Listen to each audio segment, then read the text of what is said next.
Thank you. Okay, good afternoon, everybody. I'll go ahead and call to order this special session of the Auburn City Council and our ongoing economic recovery workshop for November 13th, 2020. This meeting is being live streamed on our video via YouTube and we have been accepting public comments both via email and by telephone number. You can still email us throughout this meeting if there is any public comment at auburn.ca.gov. If you will all please join me in the Pledge of Allegiance. I pledge allegiance to the flag of the United States of America and to the republic for which it stands, one nation, under God, indivisible, with liberty and justice for all. All right, because this is a special session of the City Council, I will go ahead and ask the clerk to please take the roll. Sure. For the record, we have Councilmember Amara and Spokely absent. So Councilmember Dowden Calvillo. Present, along with my cat. Thank you. Yay. Mackey. Here. Mayor Berlant. I am here. Okay, great. We do have a quorum. Public comment. This is the time provided so that a person may speak to the council on an item that is on the agenda. We do have a public comment, but I'll first see if there's anybody in this group that wants to comment on something that is on the agenda. But if it is on the agenda, obviously we can wait a second till we get to that point. But anybody have a public comment? Okay, great. Not seeing any. I'll go ahead and ask the city clerk to please play us our one public comment that we received.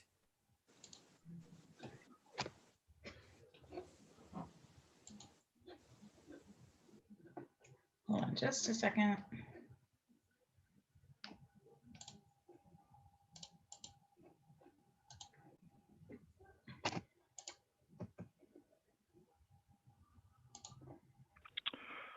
Mike Holmes here. All of us have been impacted by this pandemic, and that includes a tradition over 100 years of a Veterans Day parade here in Auburn. And I want to commend the Auburn Police Department, Chief Cannon, and also Lieutenant Morrison for helping us arrange for an alternate on Veterans Day, a short ceremony at the clock tower. And it was very successful, I think. And I also noticed that there were at least 4 members of the City Council who I saw there, and wanted to thank them for showing up for honoring veterans. Thank you. That concludes public comment. Great, thank you. And I'll just echo that I know that the 3 of us council members here were among those 4 that were there, and it was a great alternative. Though unfortunate that we couldn't have a parade, I think it still was a great recognition of our community. The thing that I really enjoyed the most, I don't know if everybody caught it, the little detail, but all the little American flags that lined the Clock Tower Park and remained there over the weekend. And I thought that was a nice tribute. In addition to what I noticed in downtown were American flags on each of the light poles. So I think Auburn paid tribute, even if it was not the normal parade way. Let's go ahead and jump right into our workshop. And the first item here is the Health and Emergency Response Update.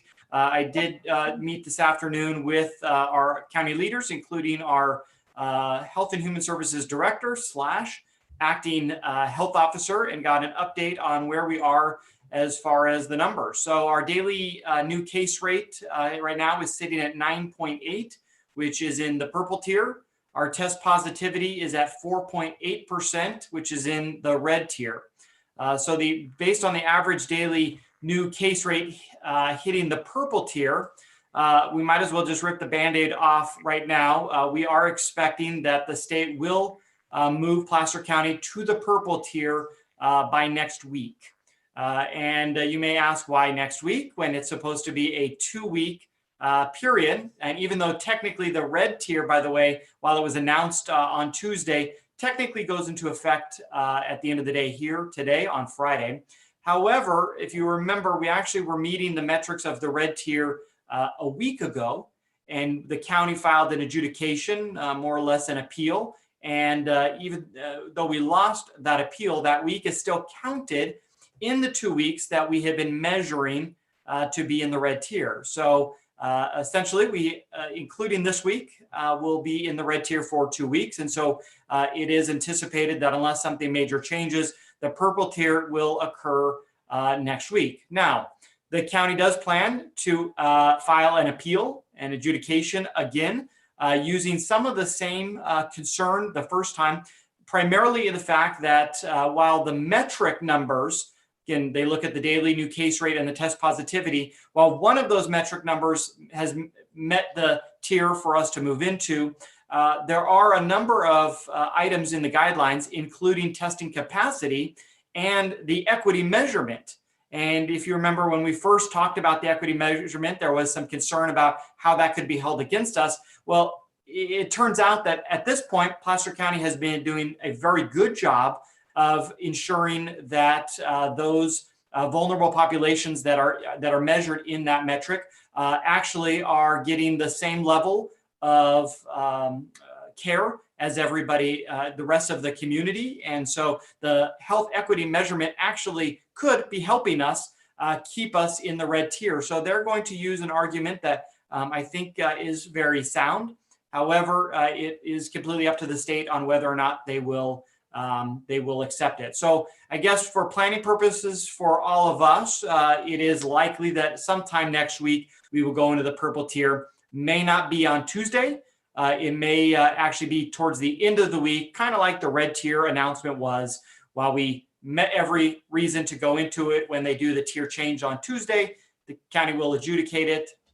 If the county is not successful as early as next Friday, we would then move into the purple tier. And of course, the purple tier is the most restrictive of the tiers, which requires all indoor operations to be closed. So a couple things, and I know there'll probably be some questions. Right off the bat, I voiced my concern about regardless of what tier we are in, the critical need for updated outdoor guidances related to how are we expected, or how do we expect our businesses to do business outside when it's cold, windy, and rainy, similar to today. The guidances simply say go outside, use portable tents, but there's really no specificity to, can you have sides on that tent? Can you have all sides on that tent? Can you use heaters? I raised the concern that just adding heaters within portable tents is actually a violation of the fire code and is a huge public safety concern. So we have to provide this guidance to our businesses before they just start putting heaters in the pop-up tents and create other risks. We also need to really be on top of helping provide that guidance of what outdoor dining in the winter looks like, which is our next topic. So I'll just kind of hold it there. But I did push very hard on our health officer to really demand of the state that they update what does outdoor guidance mean and ensure that they are providing reasonable guidelines when it comes to outside. A couple other announcements here that I wanted to make. One is you may have read the news about Pfizer vaccine. Their testing being fairly positive. The health officer actually was even more positive than I think the news reported. Just for some perspective, they're talking about that this vaccine right now in the trials is showing about a 90% accuracy as far as its effectiveness. When I heard that news, I thought, well, that's a 9 out of 10. I guess that's good, but that's not great. However, just to put it into contrast or put that into perspective, the flu vaccination hovers around 50% effectiveness. So I think that if Pfizer is able to get their product out on the market at 90% accuracy, that's actually fairly good and would beat the flu vaccination as far as the accuracy. The plan right now is for if Pfizer gets all of the clearances, that they could have as much as 50 million doses out nationwide by the end of the year. So that's a quick turnaround, a significant amount in a short period of time. So that was some good news there that I wanted to report on. The other thing, update that we got was related to testing. So you may have read in the news, the state opened an additional lab, funded an additional lab, which is anticipated to increase the capacity for the state to turn around test results. We've talked about, especially in the summer months, that it would take anywhere from 7 days to schedule an appointment to an additional 7 days to get your test results. 14 days, which if you weren't contagious, got you out of the period where you are contagious anyways. However, that's 2 weeks of you, if you are contagious, that you could potentially be spreading the virus. So that increased turnaround time of the test is going to be important. But more importantly, the county has been working to increase capacity on taking tests, taking more tests. So they are looking to add additional, they call them lanes, but essentially it's just being able to process more tests in a day at the facility in the south part of the county and then the east part of the county, as well as they are working to add a third site in Auburn. So that would essentially give us not only more capacity at the 2 current locations, but at a third place that's obviously more convenient for our residents. One announcement on the current South County location, as of the end of today, it is moving from Rockland, where it's been at the Rockland Library, to the Maidu Activity Center in Roseville. So it's moving a little further away from us, but the discussion about adding a location here in Auburn will benefit that. So that's a quick update on testing. And then one last piece, and then I'll wrap it up there, is just on guidances. The state released guidance today on travel. If you didn't see it, they are recommending people quarantine for 14 days after traveling out of the state. They're obviously recommending that non-essential travel out of the state be curtailed, but if you do leave the state, they recommend that you isolate for 14 days. They are also providing likely some guidance finally today, after months and months and months and months of all of the cities and counties pushing on this, and that is for youth sports. That's been kind of continued to be kicked down the road, but it's anticipated that youth sports guidance will come out today. Of course, there was some discussion between the other mayors and even the county and the fact that now that we're in winter, many of the outdoor youth sports don't occur. And so this is kind of a interesting timing to finally get it out. But speaking of the inclement weather, deep down, and this maybe is an important one for Rob and the Visitors Bureau, deep down in the guidances related to outdoor recreation, skiing is currently advised against. So the county has been pushing back on the state because skiing and snowboarding is actually a low risk activity. And so the state has agreed with that. And the state will be actually updating their outdoor activity guidelines to include skiing and snowboarding. So just some additional guidances there. So with that, that is the update that I received from the county. And so happy to take any questions that anybody may have. Yeah, Councilman Donahoe. I have just a couple things to add. The first is that I had gotten a press release from the California Grocers Association. Just as an FYI, it looks like when they're ready to start administering the vaccine, that you'll be getting a vaccine at your grocery store. So they're trying to eliminate any barriers to the distribution of the vaccine. So look to pick up your milk, eggs, and bread, and you get your vaccine at your local grocery store. So just to let you know that, I just received that press release about 45 minutes ago. Also wanted to give you a heads up that the Placer High School Union School District just issued a letter to parents, to families. They are going to take a pause on their in-person learning. Starting next week, they will go to virtual learning for the entire week. And then there will be a week of Thanksgiving holiday. So they will then resume in-person learning on the hybrid model beginning November 30th. So that is Monday, Tuesday class, Wednesday virtual, Thursday, Friday class. So again, today was the last day of in-person for the next 2 weeks. So just wanted to put those out there so everyone's on the same page. Great, thank you for that announcement. I'll add one more announcement. I was going to bring it up later, but it doesn't fit anywhere else. And the council should have all received this, but for our business associations in particular, Caltrans released information related to using the state's right of way, specifically state highways right of way for outdoor business. And so they are offering temporary permits for those. So obviously Highway 49 cuts through a good portion of our community for the 49er Business Association, but also for portions of downtown.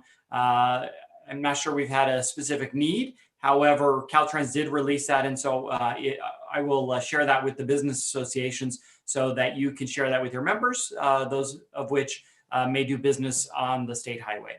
Rob, did you have a question or a comment did you want to make? Just a couple of little things to add to the same thing. So right before we jumped on, President Trump, Vice President Pence were having a coronavirus press conference. One thing that I just caught the end of it, but apparently there's a couple of other companies that have vaccines that are supposedly on track to potentially be announced for the end of the year as well. So took that as really good news. The fact that there's multiple opportunities there. And just wanted to let everyone know my family just made COVID appointments for tests for next week at the MIDU. And they're currently saying it's a 4 to 6 day lead, which is a bit slower than it's been. But I assume that's because of the real push, the surge we've been having, a lot more people wanting to get tested. Lastly, I sent that link. Obviously, this was a 3-state announcement in terms of travel, the 14-day quarantine. It's important to note that those are recommendations, not mandates. And also in-state travel is still okay. And also leisure hotels remain open. So some good news in terms of mobility a little bit, at least in-state. So, I mean, it's not good news, but. No, I appreciate those updates, Rob. Councilwoman Mackey, go ahead. Danielle, when will we know? How will we know? I mean, what is a method of getting this information out to people besides me texting you or, how are we going to find out? Yeah, that has been a broken communication chain from the beginning here. I early on, I expressed some of the same kind of desire to make sure that our health officer was keeping us informed. And as I've learned, announcement after announcement, oftentimes they know the final decision only moments before the press conferences. So that has been one of the reasons why I know myself and others watch so closely at those press conferences and try to get that information out because there isn't, besides the media and these press conferences, a more official capacity that all of us are notified. Right. It's really disjointed and difficult for people. Yes. And you can't really make any plans. I mean, what about these business owners that are, what are the restaurants going to be buying food or just waiting to buy food or, it must be horrible for them. So I just don't understand why the governor doesn't understand this. And the other thing is, the other question I had is, there going to be a mandate from the governor for everybody to wear masks? I heard something about that last week. I haven't, there was no discussion of any additional, mandates. If I'm not mistaken, there already is a mandate to use it outdoors when you can't social distance. But I think the big issue has been that how do you enforce that? So right. I think technically speaking, the state has already mandated that. But I don't think, as we've all been living it the last couple of months, that there's any real way for the state to enforce that. I don't know if anybody else has a different perspective on that, but that's my understanding of it. I didn't know you had to wear them outdoors. I really didn't know that. Sorry, Alice, didn't mean to interrupt you. Oh, I was just going to say, I haven't heard anything further on that either from my channel. So Well, Cheryl, they use very tricky language sometimes. The word recommended gets left off of this piece. And I think that at the end of the day, that it really comes back down to there not being strong teeth in the enforcement of it. But technically speaking, it's my understanding from our conversations with the county that it is a requirement when you cannot social distance outdoors or outside your household. But again, that nothing has really changed in the last couple of months as far as there are no mask police. Obviously, we've talked about the city of Auburn is not the mask police, that it's really on each of us as individuals to ensure that we're doing our part to slow the spread of the virus. That's my understanding, at least. Okay, I have one more question I forgot to ask. There are some businesses that have never closed and some businesses that have never, complied to the amount of people you're supposed to have in the business, et cetera, or even demanding that they wear masks. In this last round, are we going to try, because I know we've done the educational thing, but it's so unfair for some of the businesses that do comply, and then there's these businesses that don't comply. And are we going to do anything more about enforcement or education? And if this comes around to being another purple tier again?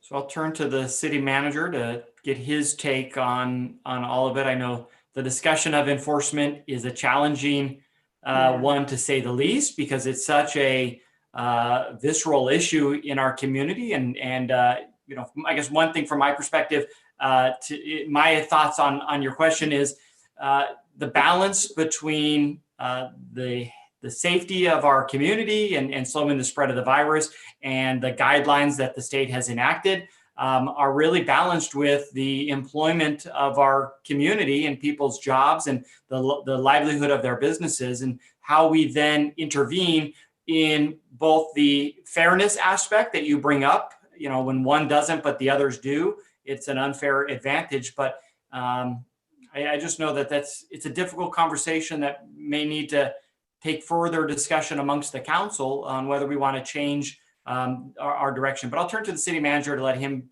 answer a little bit further on whether this changes things at all.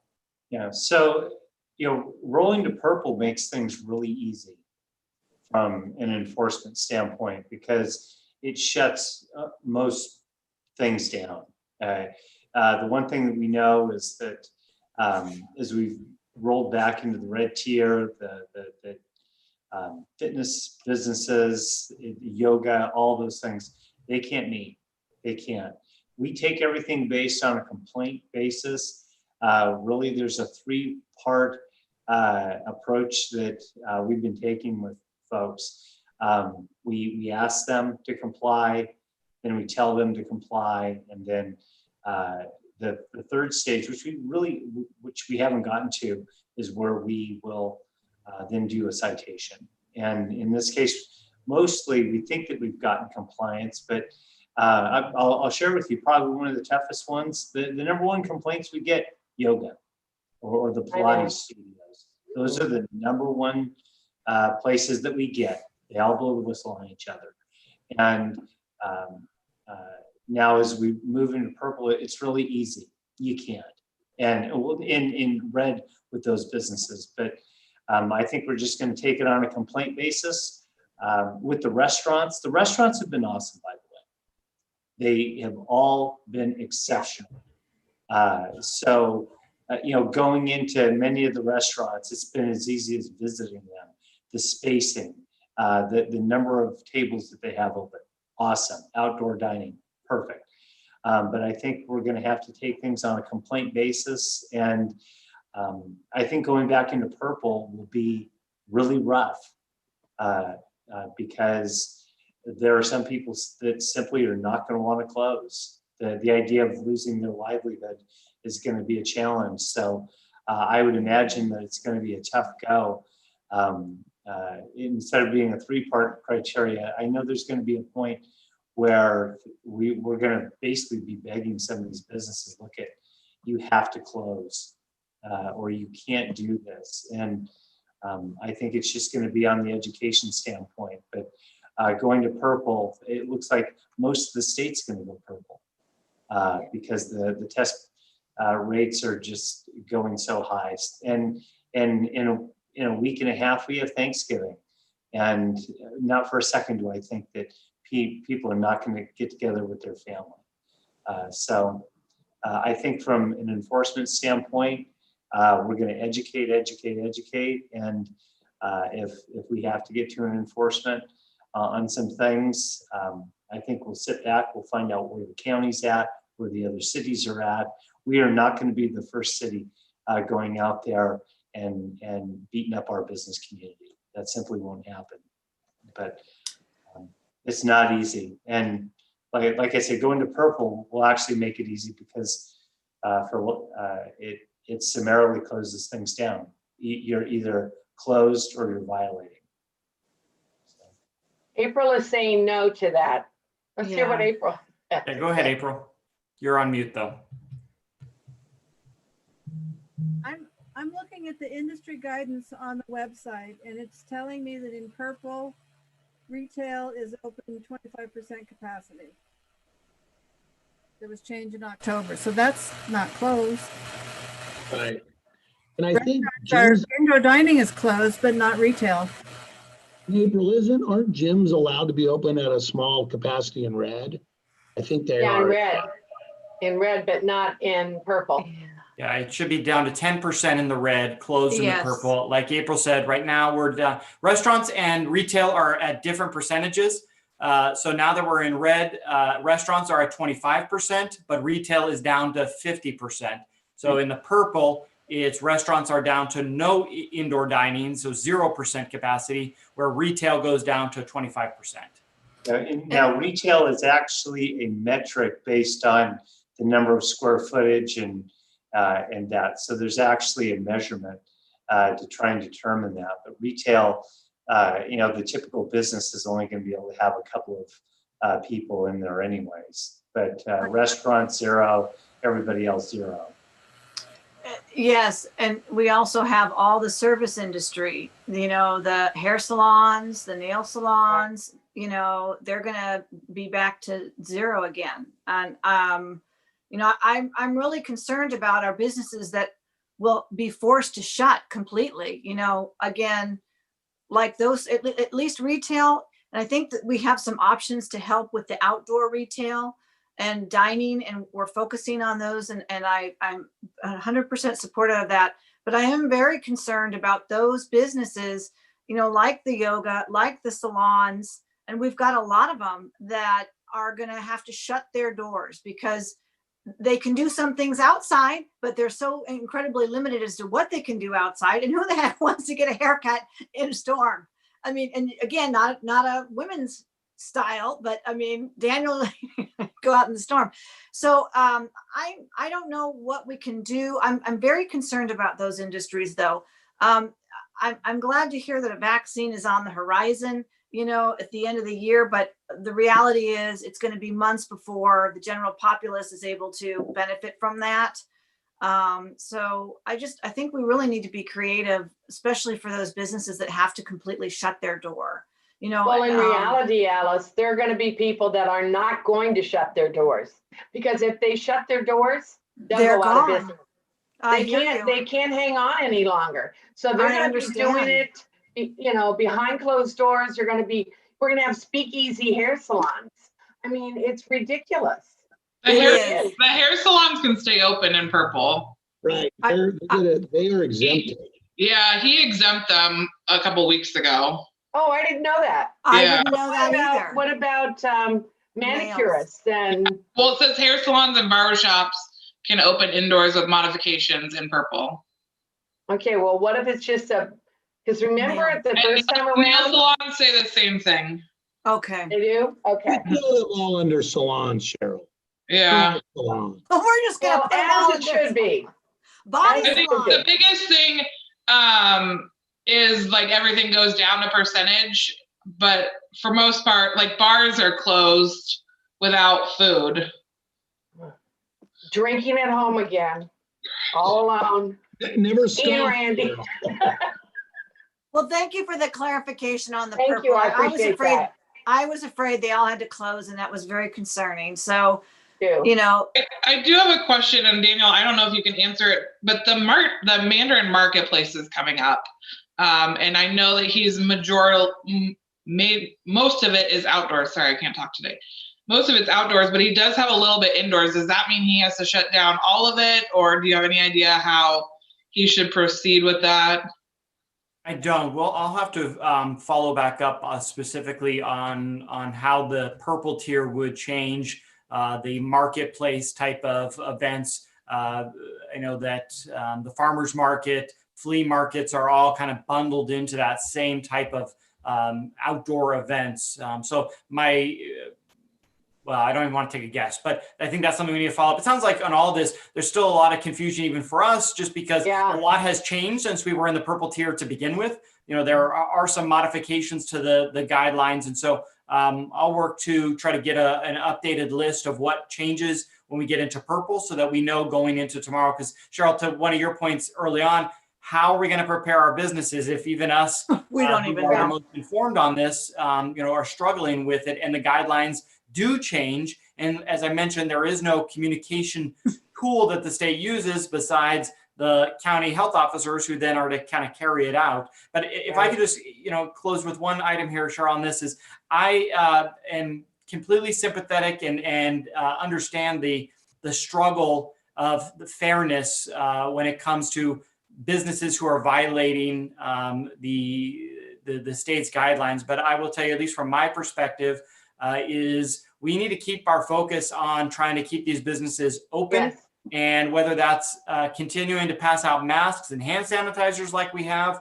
Our next discussion obviously is going to be how can they do it outdoors? That's not a viable option in what we like, but I think that's our only option and focus for discussion. And so I, at least as one member, really want to continue to see us working to try to educate our business owners on what purple means, what the options are. And then, as we're going to talk about a little bit later, how can we provide some additional funding? I know I have an update from some action that the city took this week, and I think there's some other council members who have some ideas as well. And so personally, I want to continue to stay away from enforcement and focus on public education, focus on lifting ordinances and passing out protective equipment to keep people safe and people employed. Just my 2 cents. John, did you have any addition there? I don't know if you were waving your hand. Yeah, I know it. Kale from ARD just sent me over a really nice matrix of the different color tiers on all of this. So what I'm going to do is I'll get with Amy.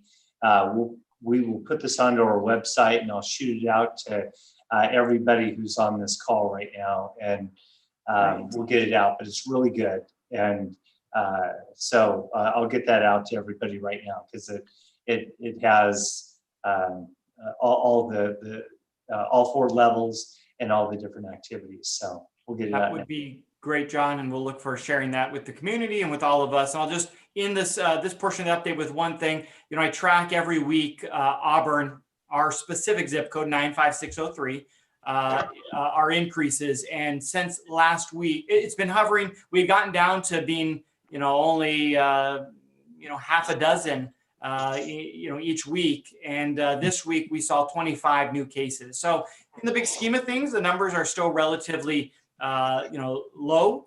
If you look at hospitalizations, I think there are something like a little over a dozen of Placer County residents within the hospitals.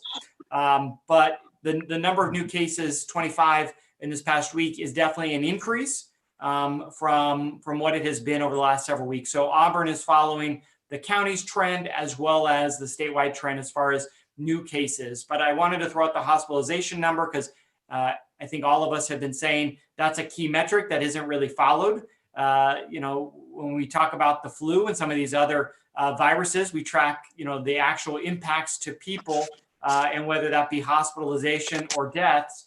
And we're only talking about positivity here. And so I think that's an important balance to the conversation. So with that, go ahead, Rob. I just feel like I've got to address this one thing, and that is John is right. this whole notion of going to purple is a completely new ball game. Like I've never really thought, I was never all that concerned about going from orange to red, because deciding if it's 25 to 50 in a restaurant is a whole different, that's subjective, right? But when you go to a place where you can have 0 in there, right? And to Cheryl's point, some people are going to be doing it. And I think there's a question. I think we heard Supervisor Euler last week say, we're not enforcing anything. So the question for the city will be, what do we do if we're going to try, if the enforcement is clear, which it is, but the county is saying, I'm not going to, and we're not going to, and I don't know that they're going to say that when they get to purple, but all indications are, as we all know, that that's kind of the stance that we're taking. So then I think the question of enforcement does become very complex, John. Like if North Auburn businesses are taking their lead from the county and we're taking our lead from the city, you get into what Cheryl was talking about, which is, some businesses are open, some aren't open. What are we going to do? And you're going to have people out there that say, we should be taking our lead from the state. There are people saying that. And if the county doesn't want to, that's going to be complicated. I just think purple is kind of an existential, change in the discussion, in my opinion. Thank you, Rob, for that. I think that's a fair point to bring up. Moving on, our next topic here is Daniel? Yes. Daniel? Oh, go ahead, Sandy. Hi, I'm sorry. I've been kind of in and out, but I heard the gist of everything.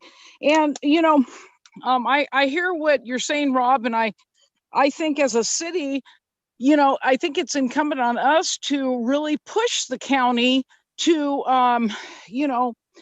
maybe not use enforcement, but at least education, because what they do impacts us tremendously, number one. And number two, I also agree with Daniel that we have to be an example and move forward. There's not much we can do about it. So how do we make it better?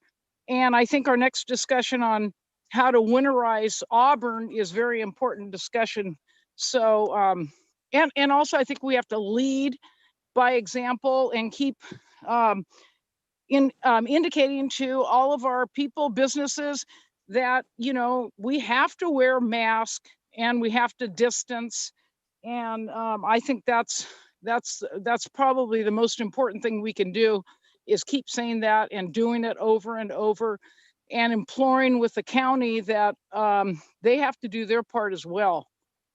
And if I could interject real quick, I think that we would be doing the county a disservice to be stating that Kirk Euler is a spokesperson for the county.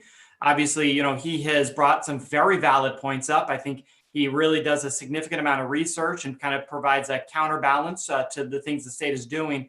But I don't want us to leave this meeting at all walking away to think that the county is not doing anything. In fact, in my conversations with our county supervisor, her specific discussion has been with me, how do we continue to try to do that public education to get people to understand that the masks have been working and that there is a requirement in some areas and places, and that is an important piece. So I think the county is working on a number of educational items, and I agree with what you're saying, Sandy. The county needs to be the leader in that, and I just wouldn't want us to leave this meeting thinking they're doing nothing, because I think that there is more that is coming down the pipe for sure. And I guess one thing that I'll notice, because I'll tell you, personally, I've struggled with the mask wearing and that educational item, just because CDC first told us we didn't need to wear it. Then they said, no, it is beneficial to you. And then the state came out with, as we talked about, whether it's a recommendation or a mandate or a statement that, no, you will wear them outdoors. But I would point out to some of the new research that has actually said that wearing a mask actually decreases your potential of getting it, not just your exposure to give it to others, which has been kind of the message point. Now, that may play into people's, like mine, disbelief of whether or not they're valid, since the science continues to change. However, I would just point out the fact that there is some new research that shows that masks are not just keeping others safe from your spread of potentially the virus, but you have a decreased risk as well from absorbing it, which makes sense from just a simple perspective. So just wanted to clarify that. Thank you, Sandy, for letting me interject that. We'll move on here to Daniel, wait. I just want to be clear. I am not saying that the county is at all adverse to or following what Supervisor Euler has indicated. What I am saying, though, is that my understanding, maybe you can clarify, they do not have a point person that can go to their businesses to educate. I recall when we first, and I don't know if we're still doing it, but our chief of police used to go into businesses and educate along with the city manager. So I'm not sure if North Arden businesses are doing that. It's a good question. I can follow up on that piece. You know, obviously what differs the city and the county, as we know, but many people don't understand, the sheriff is an elected body. And so their law enforcement branch doesn't get their specific day-to-day activity direction by the board of supervisors. It's by their elected sheriff, where our police chief works for us. So I can follow up, Sandy, if that's a question, and see if we get some additional information of what's their plan as far as education, or if they have a plan for enforcement within the unincorporated within Placer County. Thank you. Okay, so let's move on to our next item, winter outdoor business operations planning. I want to really quick, I'm going to share my screen here. I had mentioned this in anticipation for this meeting, some effort that the city staff have been undergoing with the owners of the Auburn Ale House. So if you haven't checked it out, this is an image from last night of their continued efforts to replace their portable tents. These were the red Easy Up or awnings that you had seen that many of our businesses and many of us have worked to set up. And they have built a long-term temporary structure built out of metal. Here you can see that it has a corrugated roof, which in this photo you can't tell, but it actually mirrors the corrugated roofing that's used on the building across the street.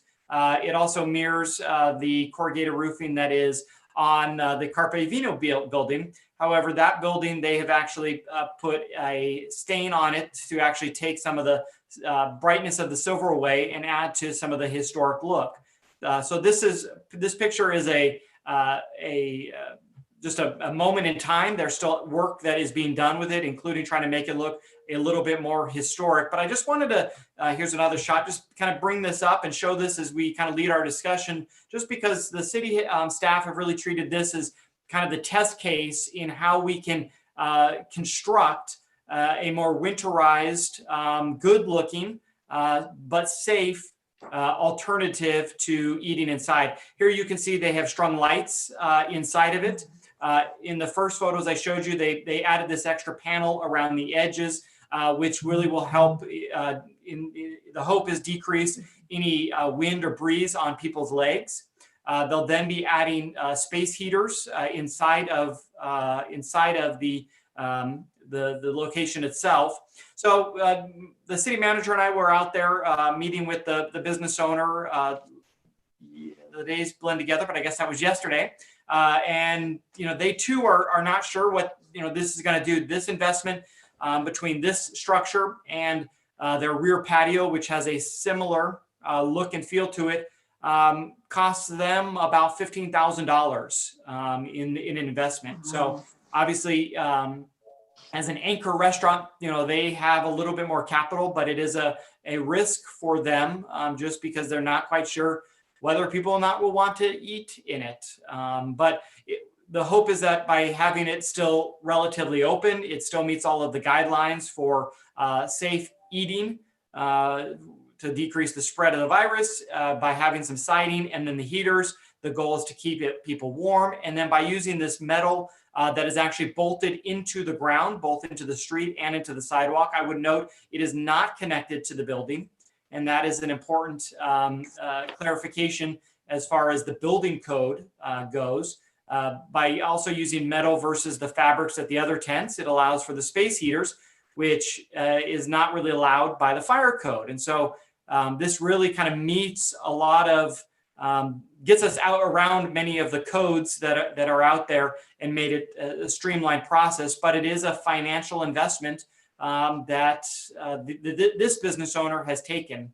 I would note for everybody that they have been incredibly appreciative of our planning and public works, or our planning staff, I should say, and the building department's staff who have worked with them on this process. I'll let John, if he wants to expand a little bit more on the city's efforts to help make this a reality. But I wanted to bring this to the discussion, and I know many of the council members have driven by it. I know April, I believe, for Downtown Business Associations, take a look at this. But my goal today was to facilitate the conversation of, can we replicate this? It's a pretty big price tag, but I think at the end of the day, it will add some safety and some long-term permanent appearance that matches more with the look and feel of our community. So before we take any questions or more comments about their project, I'll turn it to John, our city manager. Yeah, just a couple of things. This project really checks all the boxes as far as safety and from a planning standpoint. One of the most difficult things, though, that I'll just tell you that we've come upon is the fact that this project, any project that's over 120 square feet requires a permit. The way that our codes say is that anything that requires a permit would have to go to the historic design review. And I will tell you, a pretty significant process to go through. The way that we're treating this is, based on COVID. These are extraordinary times. This going in is critical. But I will tell you that one of the things that we're focusing on, we talked about from the staff perspective, we were on it yesterday, we were on it this morning, was trying to get a process to navigate these. From a safety standpoint, from a being outside standpoint, this checks all the boxes. It's made out of metal. The heaters can go underneath this thing.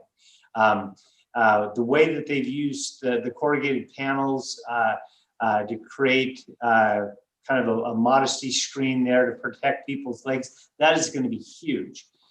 So the one thing, when the mayor and I were out there yesterday, we asked Brian to be very honest with us about the good, bad, and the ugly of how they're doing with this. But if we were going to point at anything as being a really good example, this would be it. And within the context of COVID, the one thing that we are having to tell the property owners is, within the context of our codes and everything, they get to do it under COVID. But I think one of the discussion points we're going to have is based on what happens after COVID on some of these things.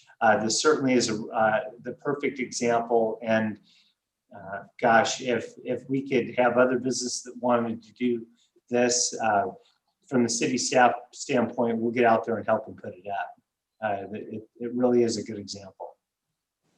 Thanks, John. We can just go around the group and ask questions or comments or thoughts or ideas, and I'll start with Councilwoman Mackey.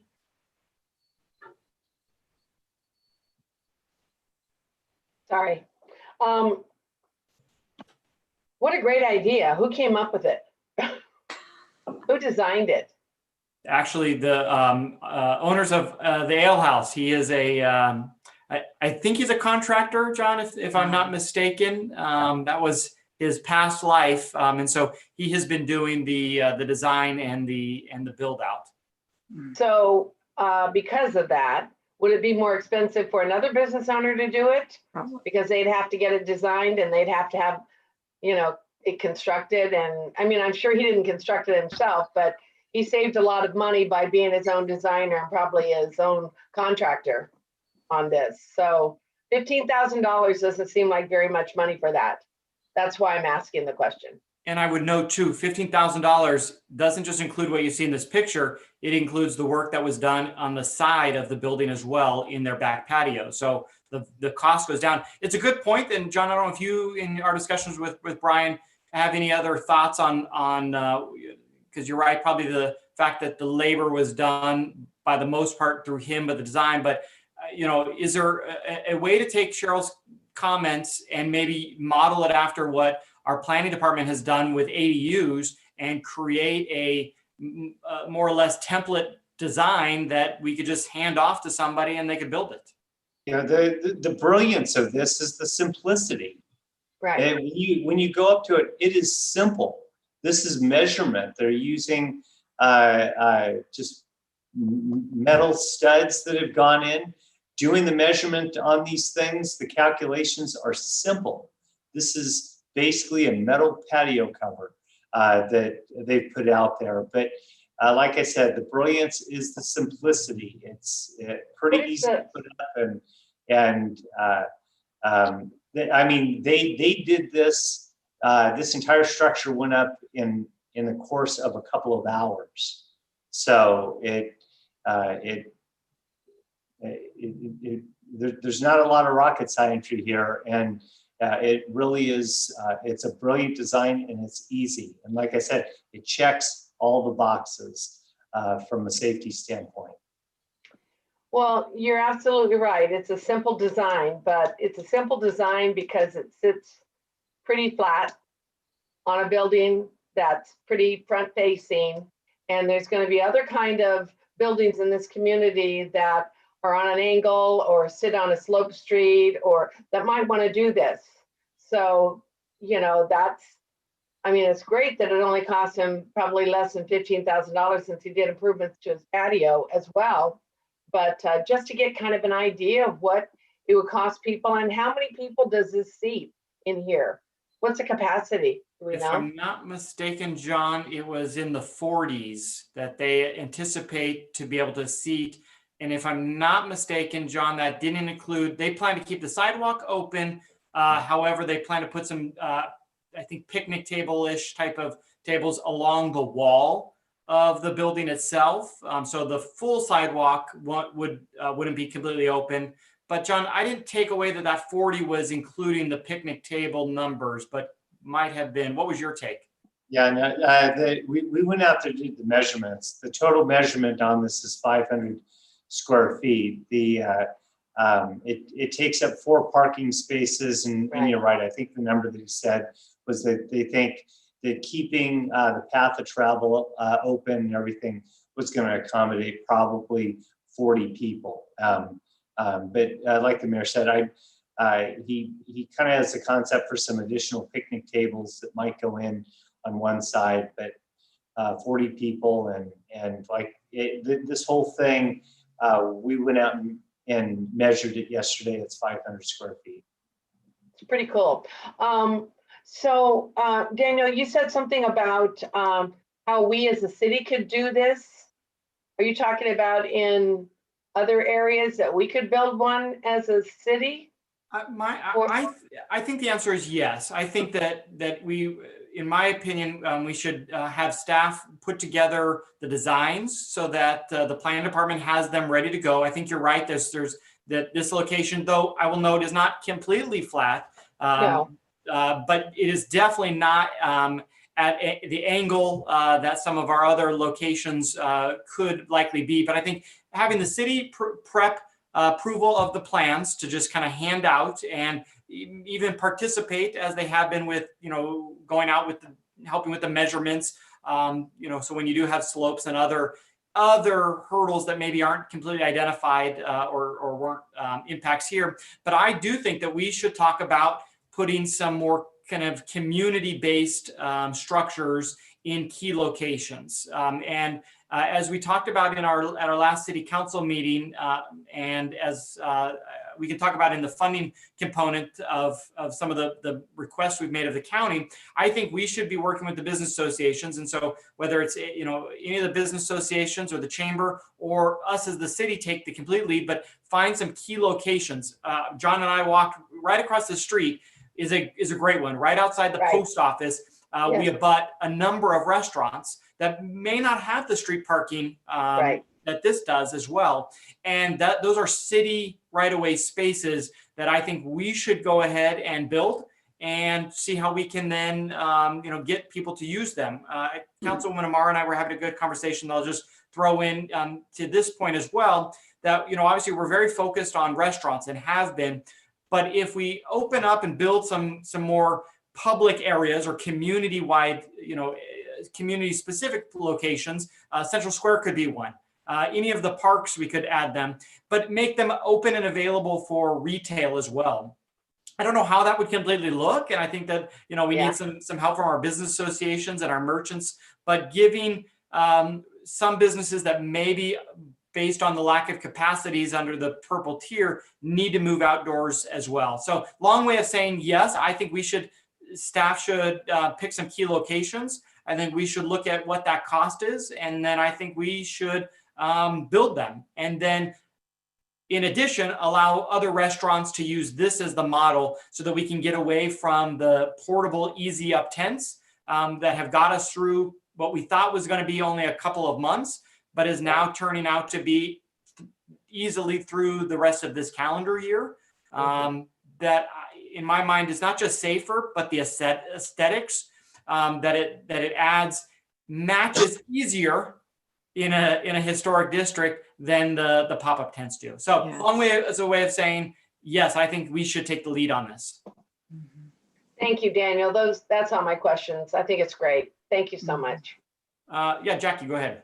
I was down there and I was talking to Brian earlier today, and it looks like he is doing the majority of the work. So the $15,000 coming from someone who has a husband in the industry, I bet the $15,000 was mostly the material. He did say that he had part of the structure built by someone else, and he said that he gave you guys the name of that company.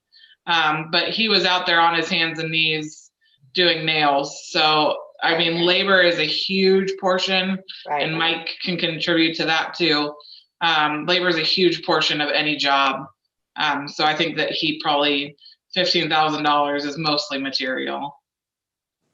It would be great. I agree with what you were talking about, that the city should take the lead. I have no issue on that.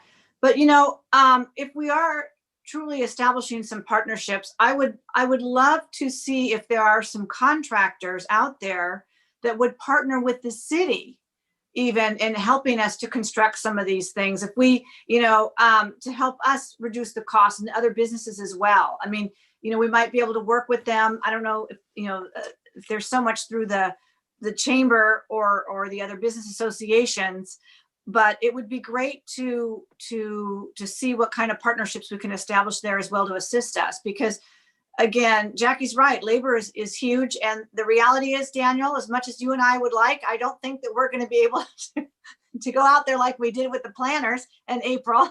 And, it's not quite as easy as that. So, that's just something to kind of keep in mind. If there's contractors, we have Placer County Contractors Association. It'd be great to maybe see what they might be able to help us with to that end.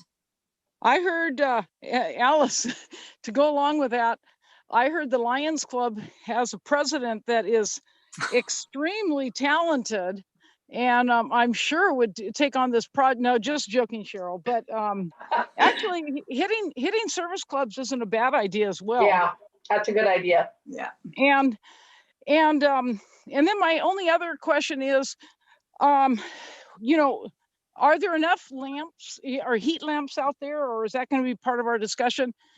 I had my 96-year-old mother out in 51-degree weather without a top, but we were next to a heat lamp and she was fine. So I just think if we're going to have that, we do need heat lamps as well.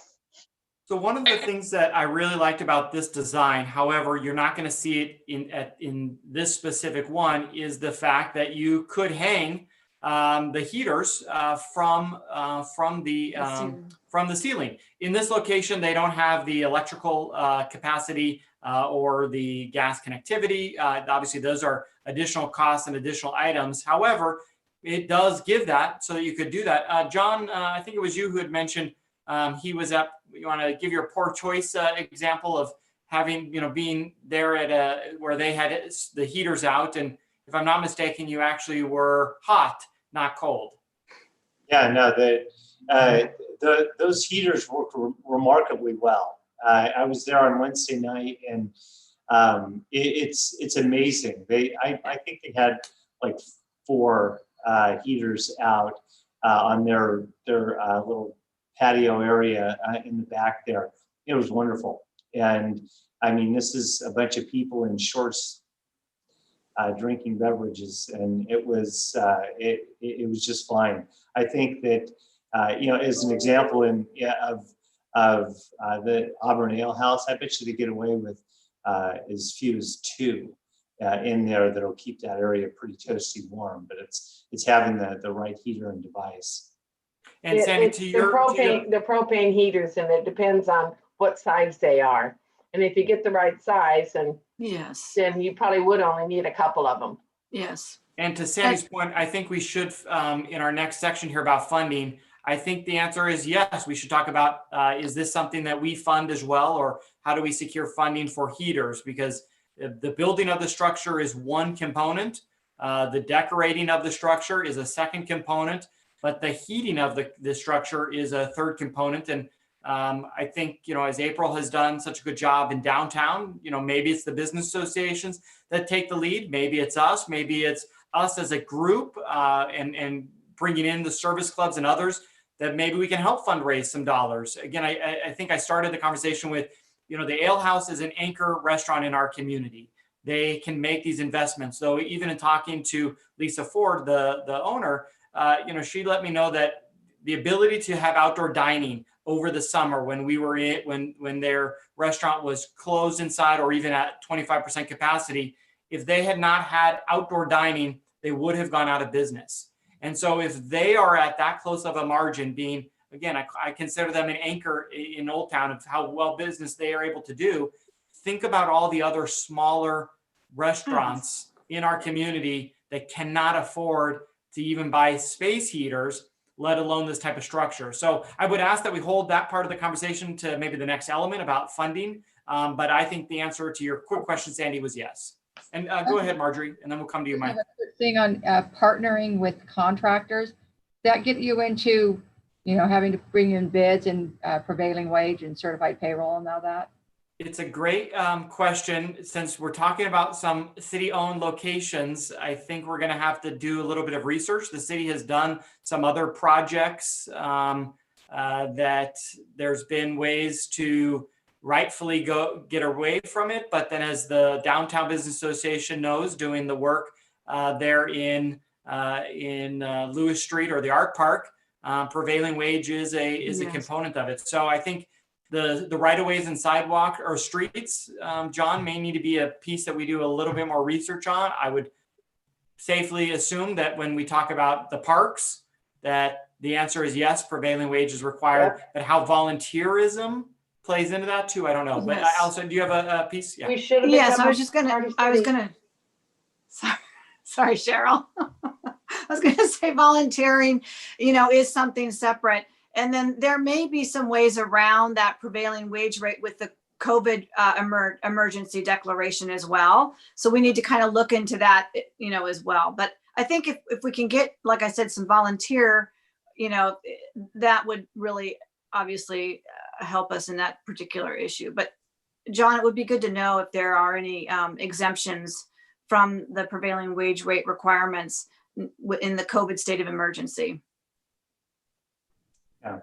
Or if we could do that ourselves. This is California, and there's certain people that elect certain people. I'm glad you said that, not me. If we bring money into the deal for construction of something, I can just tell you that prevailing wages will come up. But John, and Mike will get to you here. Just John, if you don't mind following up with legal counsel and city staff, I think finding out the component you just said was if we bring in money, that triggers it.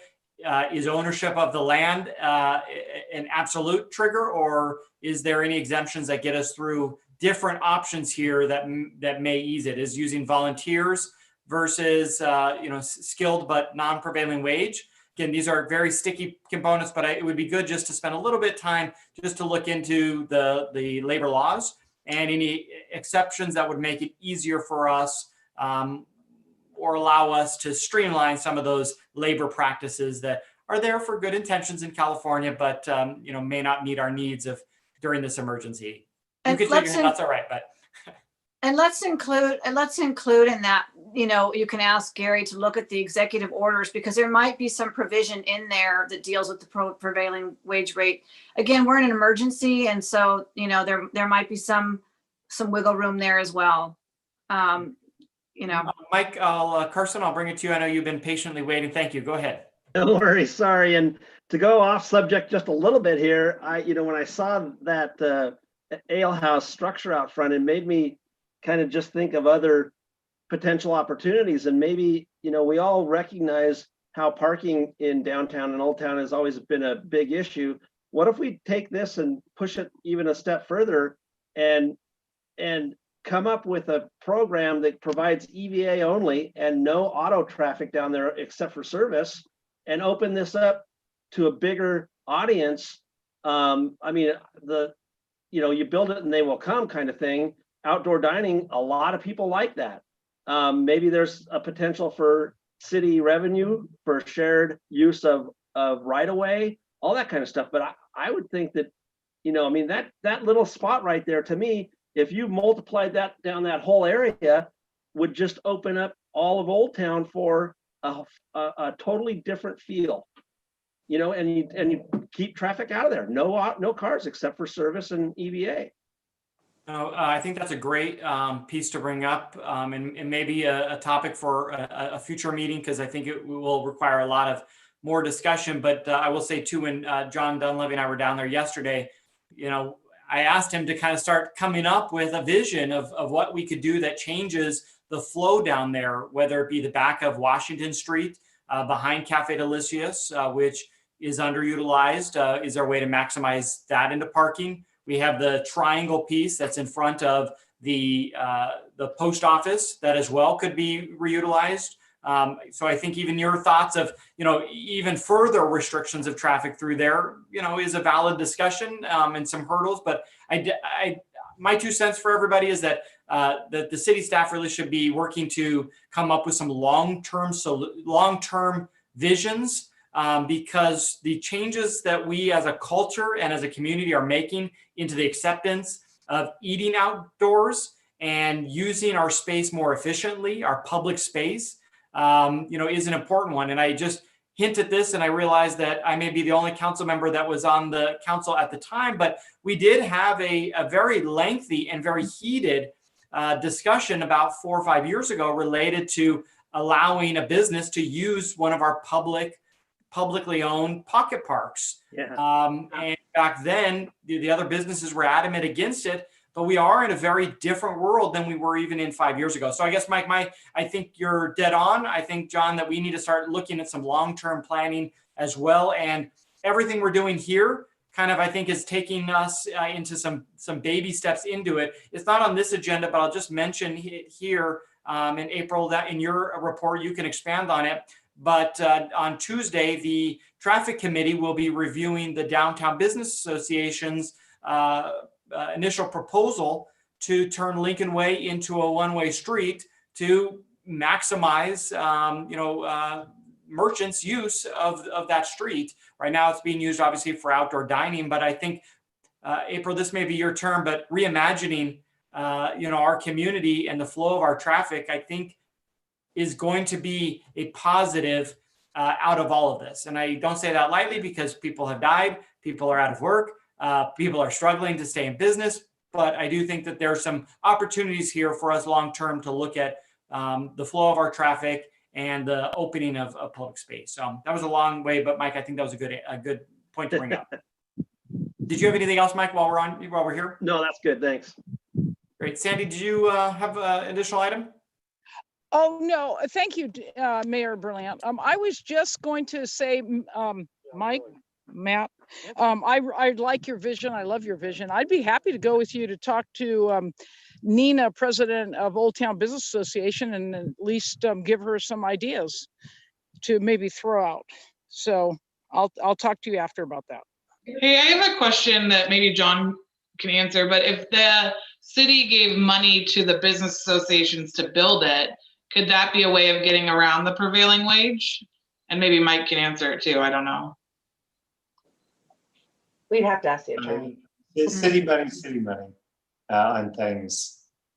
That's very creative, but I think we have to figure out how we can bring things into the equation which help everybody without exacerbating it, because prevailing wages are significantly higher in some things. As an example, with Auburn Ale House, I can tell you that if we brought any money into the equation, even the volunteer time that Brian spent putting that up, even though he is the property owner there are interpretations through the Department of Industrial Relations which would require you to calculate what the prevailing wages were. So we'll look into it, and let's figure out how we can have the city become a really solid, active partner in this thing without exacerbating some things for some folks.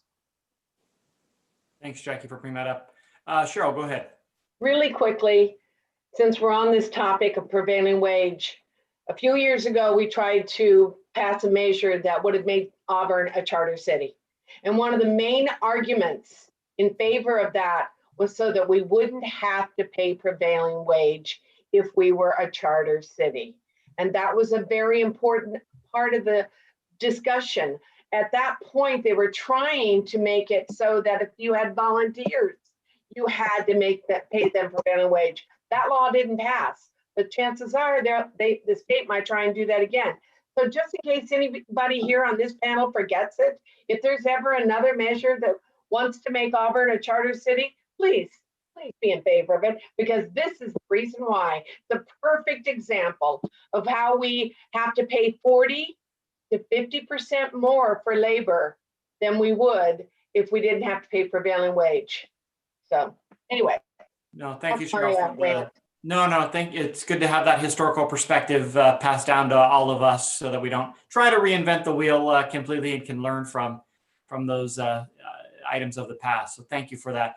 Other questions, comments, thoughts? April, I don't know if we've heard yet from you, and I think you're a key player in a lot of this. You're on mute, but I'll turn it over to you.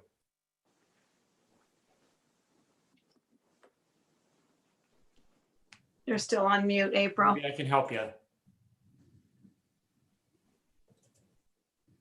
There you go. Okay, I gotta hold it down. Sorry, my chat box is over my mute button and I was trying to move my chat box. I sent some link. I didn't send a link. I just sent Amazon products, and I didn't know.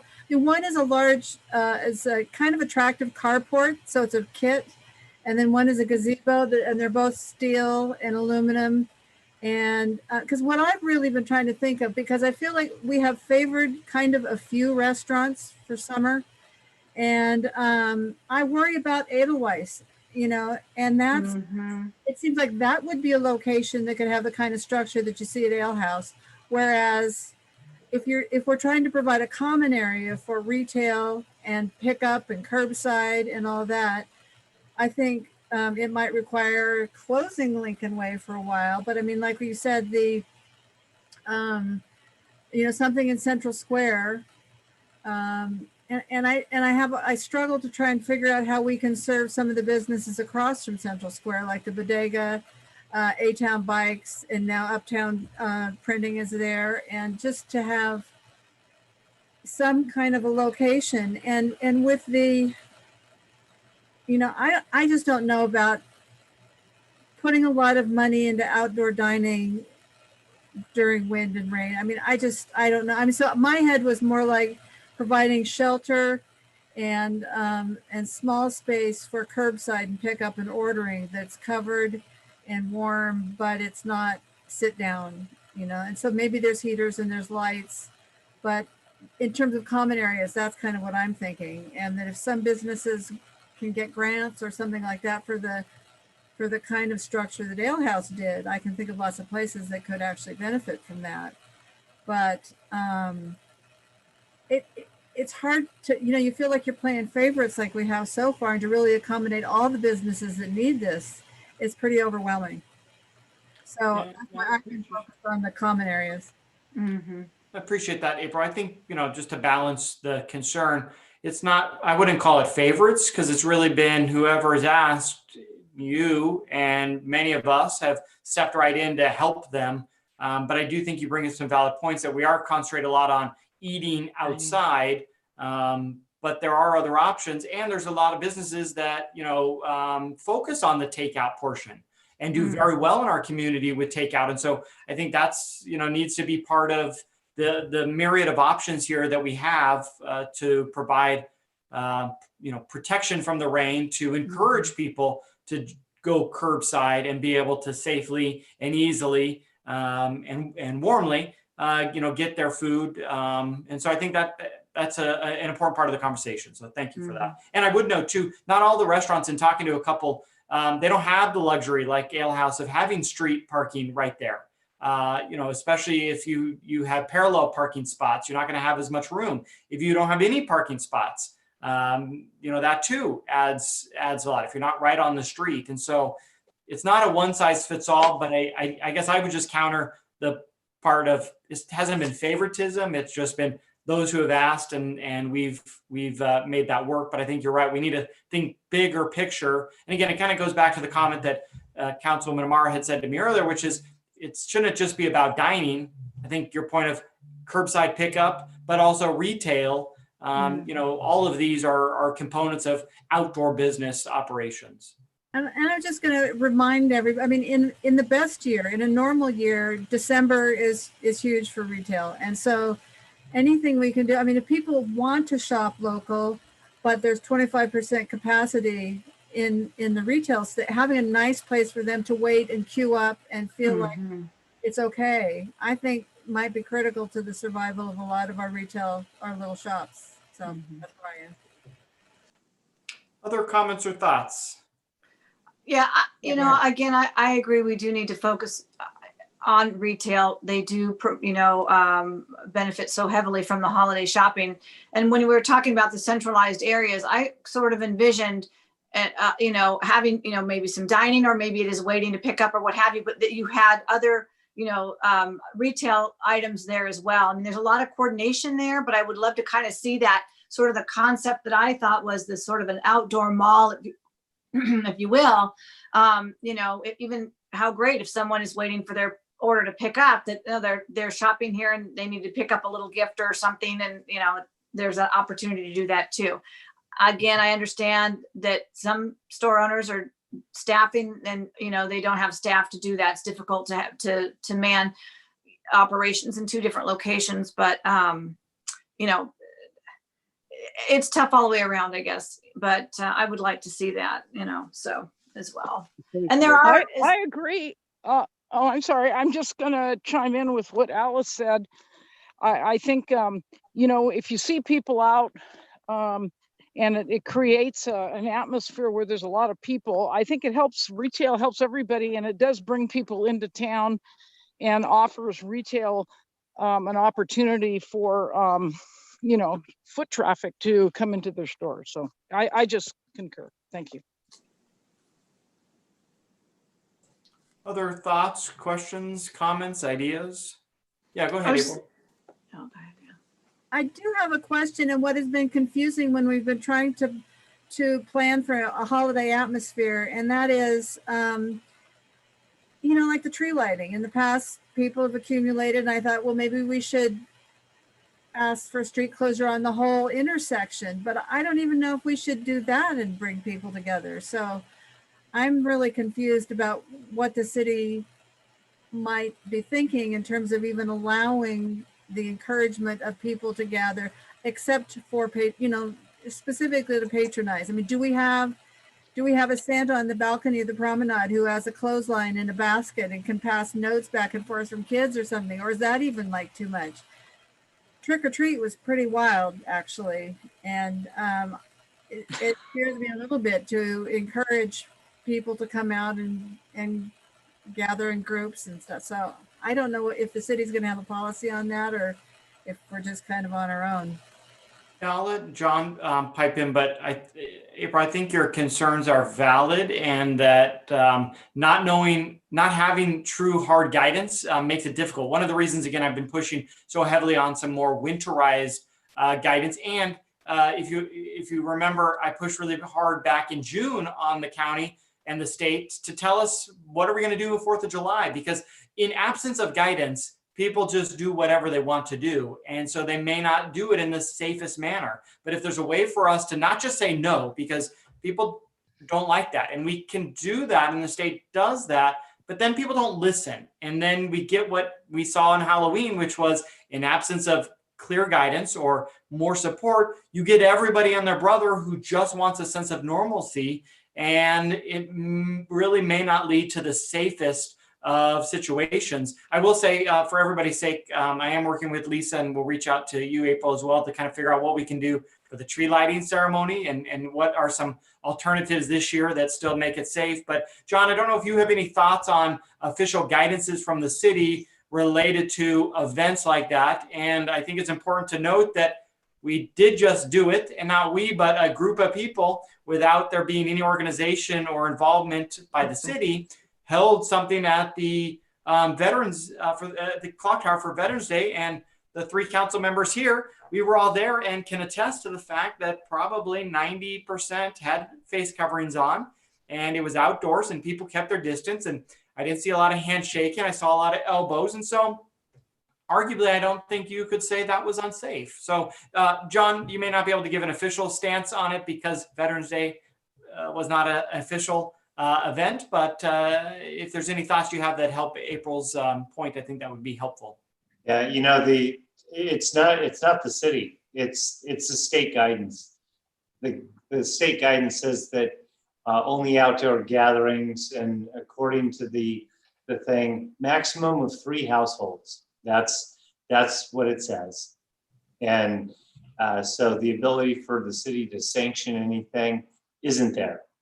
And as we've suggested to people that want to put things on, they can do things as private parties on various things, but that's the difficulty. I will tell you right now, as the mayor said, I have not seen any gatherings that have kind of been a public type of deal where people are not being very responsible.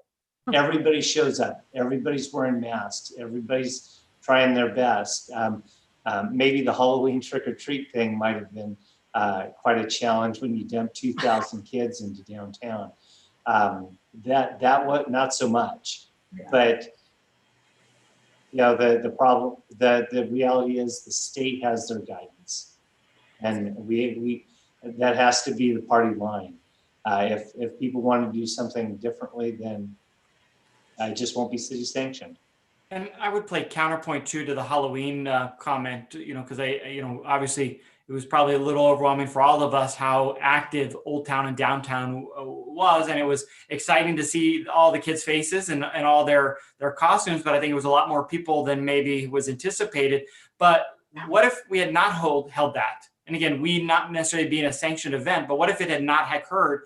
Would more people have gone door to door to door to door because they didn't have that opportunity?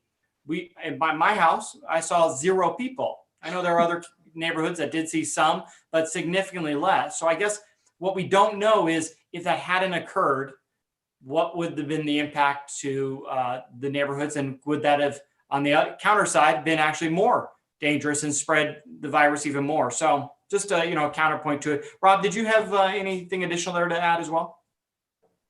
No. Okay. Any other comments? I know we've kind of beat this to death, but I think the next item is probably the most critical part and is actually the more important piece of all this, and that is funding options. So I just want to start this conversation with, as the council knows, on Tuesday, I did send a letter to our Board of Supervisors officially requesting that they expand their Placer Invest program, whether it be this grant program that they're building out now or a future one, to include business associations, chambers of commerce, community type of groups, not just individual businesses, so that we can fund some of these community-wide, and I say community-wide meaning that any business could take advantage of it. Using parks as an example, some of our open space where multiple businesses could participate, I think is going to be an important part of all of this discussion. But right now, as the funding requirements lay out, it's really individual businesses that are applying. And back to some of the discussion of favoritism, our businesses did very well in the Placer Shares program. We brought back over $1 million to the greater Auburn area, but that benefits those individual businesses. And so how can we look at more community-wide funding that allows us to do projects in our parks, in our streets, that whether it's a first come, a lottery system, whatever that may look like, but allowing multiple people to use. So that letter was sent, have had good conversations both with our County Board of Supervisors for District 5, who is completely supportive of it, but also with the chair of the Board of Supervisors who the letter went to. So we'll continue to have some more discussions with the county on using CARES funding. But I think that there is ample discussion, and I know Councilwoman Dowden Calvillo has mentioned that she'd like to have some conversations about potential city funding as well in this. So I'm going to start the conversation with turning over to Councilwoman Dowden Calvillo, maybe just to kick off some thoughts you've been putting together, and then we can just take it from there. Thanks, Mayor Berlant. I appreciate that. When we discussed the budget the last time around, one of the things I had suggested, honestly, with all due respect, is that we had kept some of our committee allocations at the proposed level or at the approved level, the initial approved level, because I was hoping that maybe we could utilize some of those monies for economic development purposes, knowing that, that there was a possibility that we would go into the red. We were in the orange then. And even, now it looks like we're going into the purple quicker than I think that any of us anticipated. But, we do have some monies, and I don't want to take away from the importance of our committees and our commissions. They're doing such phenomenal work, but some of them are unable to do as much as they'd like anyway because of COVID. And I say, for example, the Auburn Endurance Capital of the World Art Committee. There aren't any events right now that we're able to really sponsor except for virtual ones. But there are some additional monies there that we might be able to redirect. Again, I wouldn't zero them out by any means. I was just thinking that some of the increases that we gave them the last time around. Another source, of course, is our economic development item itself. I know we put additional funds. We've got $113,000 right now earmarked for economic development. If we were able to utilize some of the funds from the Economic Development Commission as well, to me, this is economic development. We're doing what we can to retain our businesses. We need to change our direction right now. This is part of COVID-19 response. Certainly we want to attract new businesses, but right now we need to keep those that we have. And so I have no issue with utilizing some of those monies for those purposes. If it's going to be purchasing the heaters or what have you. I know we have to look into the prevailing wage rates, but those are just two sources of funding. I'm concerned about our reserves because we've also got to consider Measure S and what impact that's going to have if it does indeed fail. We've got to be able to have funds to keep our fire station open, and that's going to require some additional discussion and some very difficult decisions that we have to make. And so I'm trying to act, conservatively and cautiously and responsibly for our taxpayers. And I know we do have one member of our Economic Development Commission here with April, but it just seems to me, that commission right now, we gave them an additional $10,000 to increase their budget up to 20. Would they be okay going back down to 10? I know Arts Commission has some projects funded, but I think that there's some funds there. Again, the intent here is to ensure that our business community can survive this. And that's just a real concern to me. So again, economic development, the actual fund itself, well, we have some monies there, and then potentially moving some of the committee monies around as well. I'm going to start with the council first. So Councilwoman Mackey, and then I'll come to Councilwoman Amara. Well, I think this has to go on the regular council agenda to review it again and see exactly how much, maybe a budget that we would put together for how much we would want to give to the business community and in the form of grants, and if, you know, how they would apply for it and all that sort of thing. But just, I don't really want to willy-nilly take money out of these budgets unless we have an actual reason for it. So that would just be my suggestion. Councilwoman Amaro, do you have any thoughts or input here? Yes, I like the idea. I do think we need to act quickly. So I agree with Councilwoman Mackey that, you know, we don't want to just do it willy-nilly, but if there's some way that we can streamline such an opportunity to support our businesses, I think that would be my preference. And Great. what I was thinking, and I, you know, again, I don't have a problem going to a full city council meeting. I just wanted to throw out there that there are some opportunities within our existing budget that we might be able to utilize to help. And time is of the essence because, you know, I don't know how much time we're going to have to do a grant program or what have you when we potentially move into the purple in a week. You know, I want to be able to have some flexibility there. You know, that prevailing wage rate really makes a big stink. But, you know, those are some funding sources and I think that whatever we can do to help would be very well appreciated from our business community. And it helps us. I mean, again, you know, we get sales tax, so it's not like we're, you know. It's an investment, Alice. Exactly. Investment. Go ahead, John. So if anybody looked at what April put into the chat, it's a kit for a carport. And it's actually not a very bad looking carport. It's 12 by 20. And now a kit, if you got a bunch of volunteers out there to put the kit together, that would help us substantially. If, you know, assembling a kit is not necessarily a construction project, but we would save a lot of labor and effort on that. That might be the answer. And, you know, here's what I'll do. On the 23rd, I will have some economic development funding. Why don't, if you want, between now and then, let's do some homework. Let's figure out how much some of these things might cost. Mm-hmm. And maybe in the interim, the idea, now the kit for this, they say that it's over at Home Depot right now. So I'm going to drive by there. I'll go by over the course of the next couple of days and see, you know, I'll give a look-see on the thing.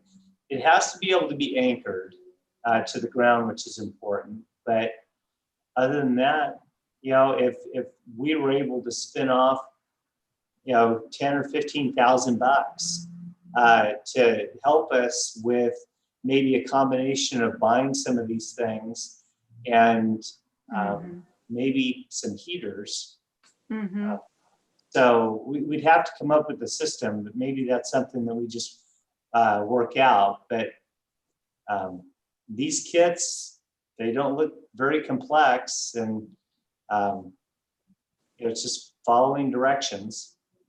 Put on the screen, this may not be the exact one, April, you were looking at. John, this is probably not the exact one you're looking at, but just a quick search of the brand that April mentioned. I threw on here just to kind of give us an idea. Jackie, you had your hand up. Go ahead. Yeah, my only question is, I mean, those don't seem that much different than the Easy Ups that are out there. But it also, the thing I liked, and when I went and looked at ale houses this morning, is I felt like they were a lot safer as the cars passing by. The only question I have on what we have now is if there is someone that doesn't see as well or may have had one too many drinks, what protects the people sitting outside from the vehicle, where I feel like ale houses has that somewhat barrier of metal down below that protects the people. I mean, it's a 1 in a bazillion chance, but I just felt like what Ale House had built was a much safer aspect than something like this. And you also have the tilt of the road, that this would be really difficult to level out. And Mike's nodding his head because he knows. And I was gonna, Mike, before I'll give to Mike and then Alice, I'll just know it's not a 1 in a bazillion, because obviously we had a crash right into the side of the Cafe Delicious building. We were just fortunate that at the time they did not have tables that were set up that far down in front of their building, though they have. And so it is potential. So Mike, and then I'll come to Alice. Go ahead, Mike. Yeah, so from experience here at a wedding venue, those types of structures are more of a shade structure than they are of a weather structure. And so that's going to be something that Ale House is even going to have to consider. When you've got rain, typically you've got a little bit of a breeze, and so the water's going to kind of tend to drift a little bit. And those types of structures, like Jackie said, have to sit on a level, flat area. So it's going to be kind of tough to put anything like that on any kind of slope. I would be a little bit cautious of trying to order something that is like that. I will note that it is in the plans for the Ale House that they are putting some gutters in that diverts the water then into the drainage. So they haven't done that, at least the last that I had seen that. But I think to your point, Mike, about water runoff, that was something that they have thought about. It's more than just runoff. It's just the breeze, blows it in sideways. We've had several events that have had rain, and what ends up happening is everybody pushes their tables further away from the edge because they're getting a little bit of blow in. So when you have a smaller footprint like that, it may not be, when you have a big footprint, you can afford to push your chairs and tables in a little bit further and still make it work. But when you have a smaller footprint, it's a little bit, it's not as conducive to do that. Yeah, no, appreciate that. Other questions? Yeah, Alice, go ahead. Daniel, Sorry. Yes, I was going to say also, we do have those barriers that we already are utilizing for outdoor dining to kind of help from a safety perspective, whatever we use. You saw the Ale House had their planters in front of their structure as well. So we still have that piece of it. The other thing is, it doesn't, well, there's something, it doesn't sound good, but it would work as well, are like a kit for a livestock shed that are, specifically made for inclement weather, and, with a slanted roof. And, those can be modified as well. I mean, obviously the slant is an issue. It's not a level, but it's just something else to take a look at as an option. Great. Thank you. Rob, sorry, Alice, did you have anything else? No, that's it right now. Go ahead, Rob. Well, I was just going to ask Marjorie, I'll come to you. the question about kind of alluding to what Mike was talking about in terms of the sideways. But does the Ale House have plans to hang temporary walls off that structure? Or I know we're not still getting clear guidance on that, but they do not. And I'll just note that one of the specific things that I asked today to the health officer was the fact that portable tenting has zero guidance that I have seen in the fact that if you just put up 4 walls, how is that any different or safer than outdoors? You're much colder because you don't have the safety of the structure itself, the indoor building. And so understanding how much open space needs to occur to be safe, I think needs to be provided in the guidance.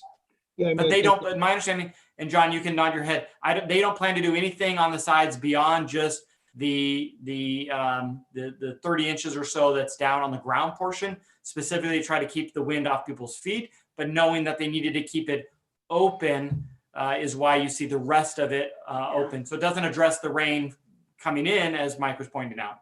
Right. I think that's going to be problematic, maybe. But you can get, Sam's and Costco, they have these sunscreens that are pretty easy to mount, and they roll down. That'll make a big difference. So it's easy you could do 2 sides and wherever the prevailing wind is coming from. So there's ways to deal with it, but it's just as your footprint gets smaller, it's a little harder to control that.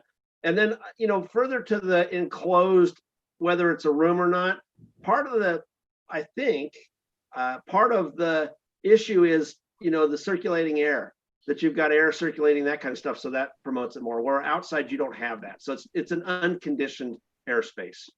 Thank you for that. Marjorie. So actually for funding options, is there something available like they used to have for Empower that helped businesses and homes get solar installed, where a business could, maybe if we don't have the grant money, there's loans that they can repay through their property tax? I mean, there's property tax on buildings, but there's also property tax for, what they call personal property. So is that an option that you can ask the county about if that, or? Yeah, There no, I isn't can follow up. anything. Alice, did you have some thoughts? I was just going to say, well, I appreciate that. I don't know. I don't think they have anything like that. The Empower is such an intricate program, and I'm afraid it would just take so long for them to get anything like that up that, we just need to really be, focused on trying to get something as quickly as possible. I appreciate the idea, but I just don't think they don't, I'm thinking about all the different things they have. I just don't think they have something like that. Or they would have been utilizing it already, during this COVID time for other businesses. Empower is a totally different, Well, Empower is run by Pioneer Energy now. It's under the program and under the guise of Pioneer Energy. It's for energy efficiency, HVAC, water heaters. There's even, I think they're even doing generators now, but nothing like this. No construction project. There's no It's similar, more like- I don't think could be done quickly enough. But Marjorie, I can I definitely don't think take the so. question back though to the county to see if they're having any discussions of using any of those kind of, again, property tax type of credits for businesses similar to Empower.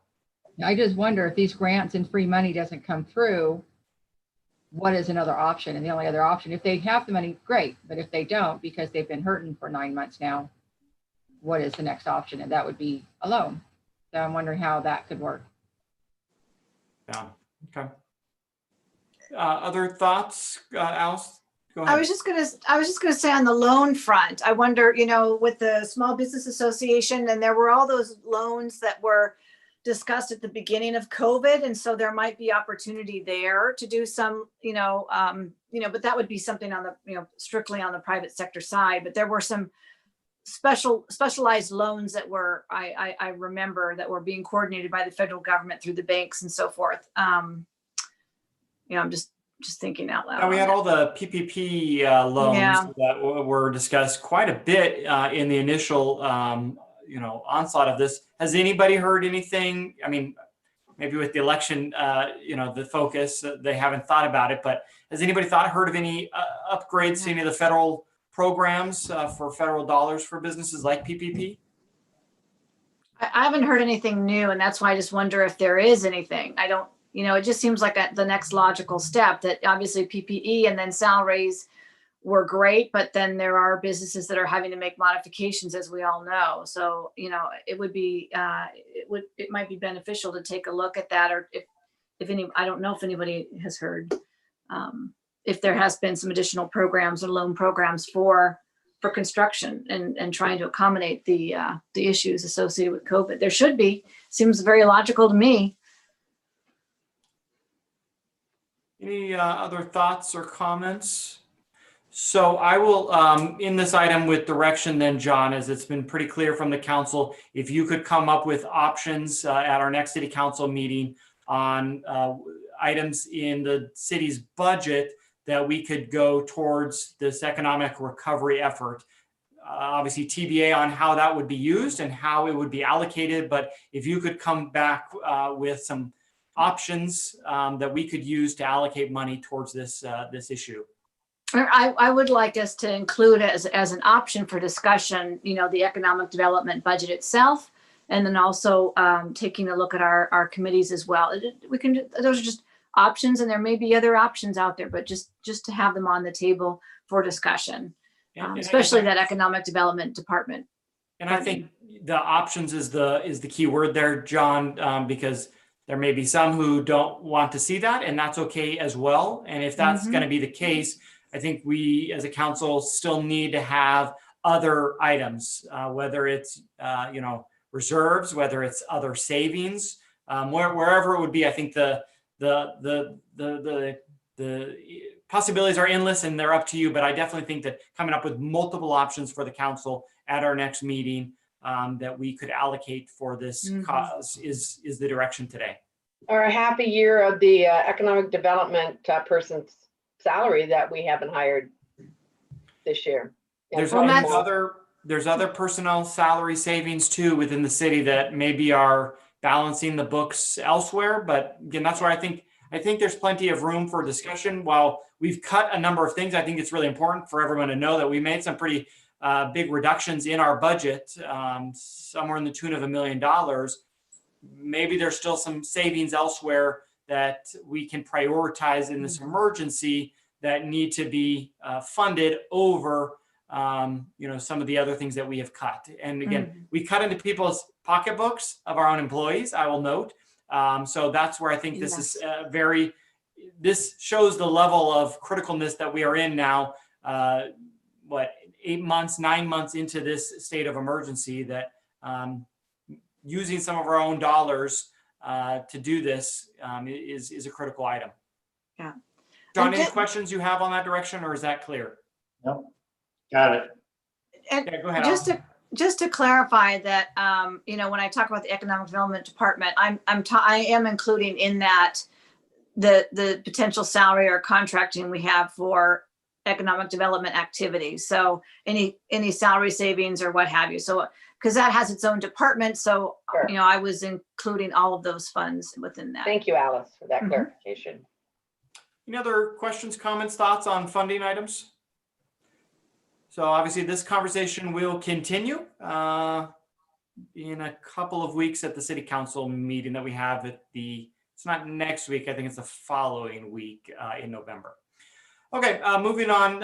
Again, that was a bulk of the discussion today, but we'll come to some reports. And so I'll bring it to Jackie, the Auburn Chamber of Commerce report. We have not much to report on.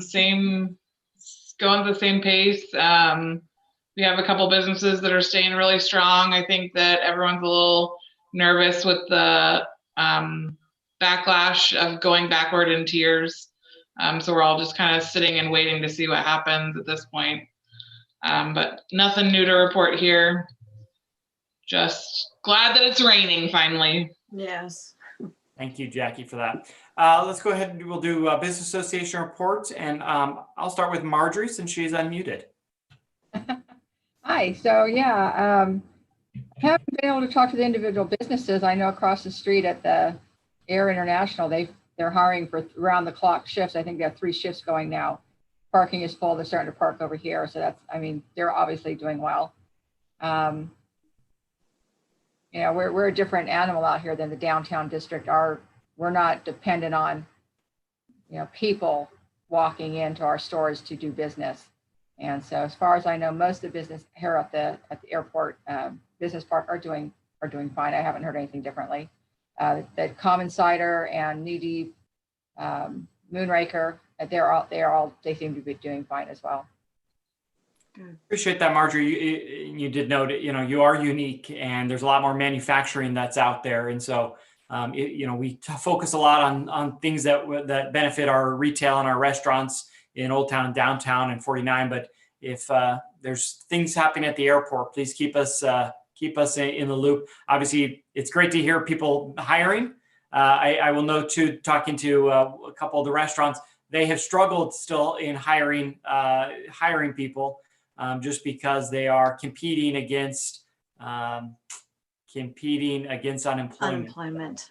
So that continues to be an issue. In fact, one business owner has not reopened their restaurant because they cannot get enough staff to do it. So, but Marjorie, keep us in the loop because you are a different animal out there. Yeah. So, April, and that was said with all respect, by the way, Marjorie. It's a very good vile animal, nonetheless. But anyways, April, bring it to you for downtown. Well, you mentioned our request to do the one-way down Lincoln Way from Harrison to Hillmont. So we'll go beat the traffic committee and then see what they have to say and how they might help.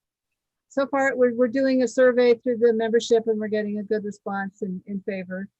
Looks like we're going to have a nice billboard up at the Maple Street billboard, joined together with the chamber and the business districts. And so we'll have a home for the holidays, shop and dine local. And so maybe we would change the wording a little bit if we knew it was going to be pick up and curbside local, but that'll be there. So, and we're trying to light up downtown. And that's all I can think of right now. I didn't have lunch, so that's the best I can do. No, that's plenty. And I know you and I and Lisa Swissley will be in contact related to the tree lighting, and we'll share that with everybody else to figure out what we can do to keep that event going and what measures have to be put in place that may make it look different than previous years. So thank you, April, for that. Yeah, go ahead, Marjorie, come back to you. Downtown. So I won't say who it is, but I hear the Mickey's building in escrow. And Yes. we'll be going in there hopefully by December 1st, or at least they'll start working on it. Unfortunately, I heard Sherpa Restaurant has closed their doors. I know they were hurting. They're not very good at social marketing. Like I said, that has a big part in how well they're attracting customers. And I've heard that they are not in business. So that's sad, but excited about a new business in the Mickey's Foods building. Yes. And Marjorie, I know we don't talk about it a lot at this meeting, but I know you do a very good job of keeping your pulse on promoting the different businesses around town through your Facebook page, Open Auburn. And I do think that that's a critical thing to note, that there are some businesses we have lost in our community in the last month, several months. But there actually have been several new restaurants and several new businesses that have opened their doors during this pandemic. And so to take the risk, Las Cabanas Mexican Grill in South Auburn is an example of one that has opened. And then, like you said, some big news coming into the Lincoln Way, Upper Lincoln Way in downtown. It hasn't been announced completely, but talking to the building owner, I know that there's some great stuff going into pre-development discussions with the city. So more to come on that announcement, I think, in the coming weeks. But thanks for putting that out. And Marjorie, really, thank you. You are relentless in keeping people informed of what businesses are open and what sales they're having or deals they're having, and appreciate your efforts there. Amen. Yes, thank you, Mark. Thank you. So Rob, I'll come back over to you now. Yeah, well, I mean, kind of similar to Jackie in terms of just the shift in landscape, keep having to make adjustments and the things we're trying to do. And we have to put a pause right now and redirect in terms of some of our marketing ideas. One thing we're pretty excited about is some of you have seen we're really stocking up our shop, and we've got the new Auburn ornaments in there. We actually have some of the past years, which is cool. And so we're going to put a page together that shows what we have in our shop. And, I think it'll be something that when we can start to promote it out, people realize you can get a lot of really cool Auburn stuff in our shop. Also, I just want to congratulate Alice on getting reelected to the city council. I feel like that's going to be official here in an hour or so, but congratulations, Alice. It was you ran a really great campaign. Thank you very much. And I'm looking forward to hopefully the last vote count release at 4:30. So thank you very much.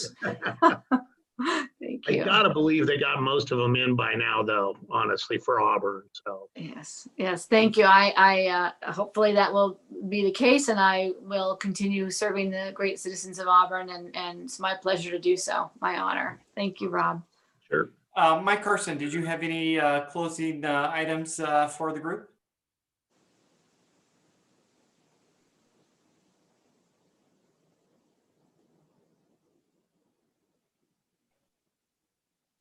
And you're back on. Trying to get off on mute. No, thank you. I really appreciate being invited to be joining in here. And I really love Auburn, and I think that with everybody that's involved in there, we'll get through all of this stuff. So I'm appreciative to be involved. Mike, that is the best closing for this meeting, so I'm going to leave it there. We will announce a next meeting TBA based on future issues or items. Obviously, we have some communication efforts to do with where we are in the purple tier and when that comes. So I will pass that on to this group, and then obviously the city manager and I will work to get that out to the community on what the purple looks like. I just really quick, actually, as one thing I'll end with just for everybody's sake is this link that was mentioned about what is open. And so I will just really quickly here, though I'm not being really quick when I have to switch over multiple screens here.